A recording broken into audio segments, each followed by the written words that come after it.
ಯೇಸು ಕ್ರಿಸ್ತರ ನಾಮದಲ್ಲಿ ನಿಮ್ಮೆಲ್ಲರನ್ನು ವಂದಿಸುವಂತವನಾಗಿದ್ದೇನೆ. ಈ ಬೆಳಗಿನ ಜಾವದಲ್ಲಿ ವಾಕ್ಯ ಓದಿಕೊಳ್ಳೋಣ. ಮತ್ತಾಯನು ಬರೆದ ಸುವಾರ್ತೆ 5ನೇ ಅಧ್ಯಾಯ 36ನೇ ವಚನದಿಂದ 37ನೇ ವಚನದವರೆಗೂ ಓದಿಕೊಳ್ಳೋಣ. ನಿನ್ನ ತಲೆಯ ಮೇಲೆ ಕೂಡ ಆಣೆ ಇಡಬೇಡ. ನೀನು ಒಂದು ಕೂದಲನ್ನಾದರೂ ಬೆಳ್ಳಗೆ ಅಥವಾ ಕರ್ರಗೆ ಮಾಡಲಾರಿ. ಆದರೆ ನಿನ್ನ ಮಾತು ಹೌದಾದರೆ ಹೌದು, ಅಲ್ಲವಾದರೆ ಅಲ್ಲ ಎಂದಿರಲಿ. ಇದಕ್ಕಿಂತ ಹೆಚ್ಚಾದದ್ದು ಸೈತಾನನಿಂದ ಬಂದದ್ದು.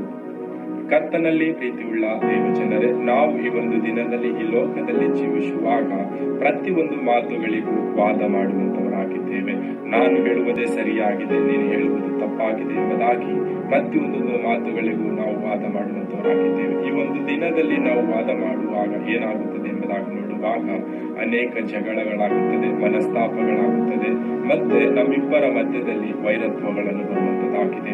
ಈ ಒಂದು ದಿನದಲ್ಲಿ ನಾವು ಆಡುವಂತಹ ಮಾತುಗಳು ಹೌದಾದರೆ ನಾವು ಹೌದೆಂದು ಸುಮ್ಮನಾಗಬೇಕು, ಅಲ್ಲವಾದರೆ ಅಲ್ಲ ಎಂದು ಸುಮ್ಮನಾಗಿರಬೇಕು. ವಾದಿಸುವುದಕ್ಕೆ ಹೋಗಬಾರದು. ನಮ್ಮ ತಲೆಯ ಮೇಲೂ ಕೂಡ ನಾವು ಆಣೆ ಇಟ್ಟುಕೊಳ್ಳಬಾರದು.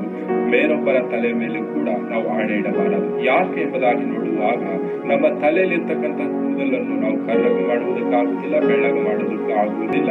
ಹೌದೆಂದರೆ ಹೌದು, ಇಲ್ಲವಾದರೆ ಇಲ್ಲ ಎಂಬುದಾಗಿ ಹೇಳುವಾಗ ನಾವು ಸಮಾಧಾನವಾಗಿರುವುದಕ್ಕೆ ಸಾಧ್ಯವಾಗುತ್ತದೆ. ಅದಕ್ಕಿಂತ ಹೆಚ್ಚಾಗಿ ನಾವು ವಾದ ಮಾಡುವುದಕ್ಕೆ ಪ್ರಾರಂಭಿಸುವಾಗ ಜಗಳಗಳು ಪ್ರಾರಂಭವಾಗುತ್ತದೆ.